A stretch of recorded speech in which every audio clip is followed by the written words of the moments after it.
अब यहाँ पे क्या क्वेश्चन आता है, अब यहाँ पे आता है अगर हम पार्टनरशिप डीड में कोई चीज नहीं मेंशन करते तो, जैसे कि हमने कैप्सूल 2 में सीखा था या कैप्सूल 1 में सीखा था कि हमारे पास क्या होती है, रेशियो हमने बोल दी 1:1 में करेंगे या हम capital in the capital ratio में करेंगे, ठीक है।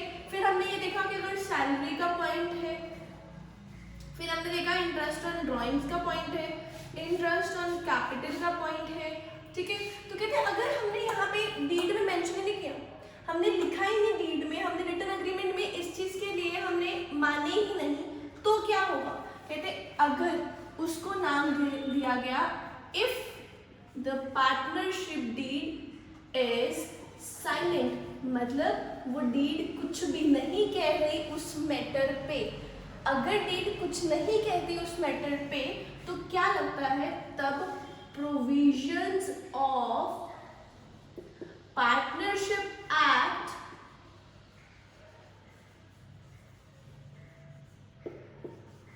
1932 अप्लाइज। तब क्या अप्लाई होता है, पार्टनरशिप एक्ट 1932 अप्लाइज। ये क्या कहते हैं, कहते हैं अगर तुमने जो है डीड नहीं फॉलो करी है, डीड में ये पॉइंट नहीं लिखा है या तुम रिटन एग्रीमेंट में जाते ही नहीं हो, तो क्या होगा, तो तुम्हें क्या करना पड़ेगा, पार्टनरशिप एक्ट 1932 के अकॉर्डिंगली ही काम करना पड़ेगा। So they have given in the provisions of partnership act 1932 6 matters have been discussed. So ये 6 मैटर्स कौन से हैं,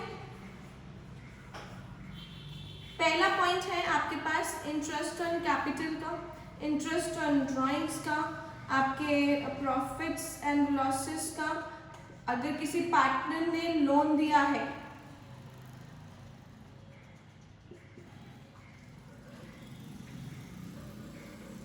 फ्रॉम पार्टनर मिला है आपको, इंटरेस्ट ऑन कैपिटल हो गया, ड्राइंग्स का पॉइंट है, प्रॉफिट का पॉइंट है, लोन का है, admission, okay, and one more point is there regarding salary and commission. कहते इंटरेस्ट ऑन कैपिटल मिलेगा, कहते नहीं मिलेगा, उसको क्या बोला, not allowed. Interest on drawing मिलेगा, नहीं, नॉट चार्ज, बिकॉज ये चार्ज होती है ना, आपकी कैपिटल कम करती है, so it will not be charge. यहाँ पे आपको कैपिटल मिलती है, मतलब आपकी क्या होती है, कैपिटल में बढ़ोतरी होती है, बढ़ती है, तो यहाँ पे अलाउ ही नहीं होगा। कहते प्रॉफिट, कहते आपको रेशियो में ही डिस्ट्रीब्यूट करना पड़ेगा, no other option is, okay. Loan partner से किस परसेंटेज पे मिलेगा, 6% पर एनम।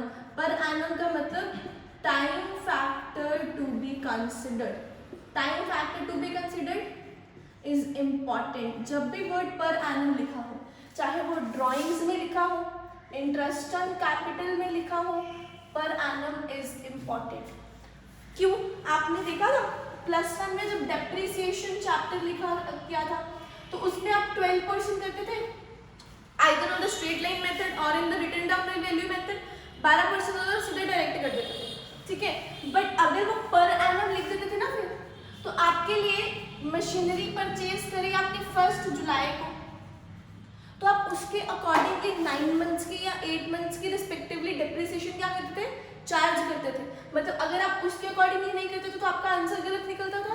तो कहते टाइम फैक्टर जो है इसमें भी कंसीडर करना, मतलब अगर आपने लोन जो है 1 अक्टूबर को लिया, देन 1 अक्टूबर को लिया तो 6 मंथ्स का ही या 3 मंथ्स का ही आपके ऊपर क्या लगेगा, क्या लगेगा, लोन का इंटरेस्ट परसेंटेज। क्लियर, 3 मंथ्स, अगर आपका ईयर एंड हो रहा है 31 दिसंबर को, 31 दिसंबर को, और यहाँ पे 31 मार्च को, ओके। सो कहते अगर पर एनम वर्ड लिखा है तो आपको क्या करना पड़ेगा, time factor is to be considered. Admission मिलेगी, no partner will be admitted, salary और कमीशन नॉट अलाउड। क्लियर, तो कहते हैं अगर प्रोविजंस जो है आपको किसके ऊपर अप्लाई होंगी, प्रोविजंस ऑफ पार्टनरशिप एक्ट 2 जगह पे अप्लाई होती है। पहला जब आपने डीड करी, डीड लिखी, डीड में ये 6 पॉइंट्स आपने मेंशन नहीं करे तो यहाँ से उठा लोगे।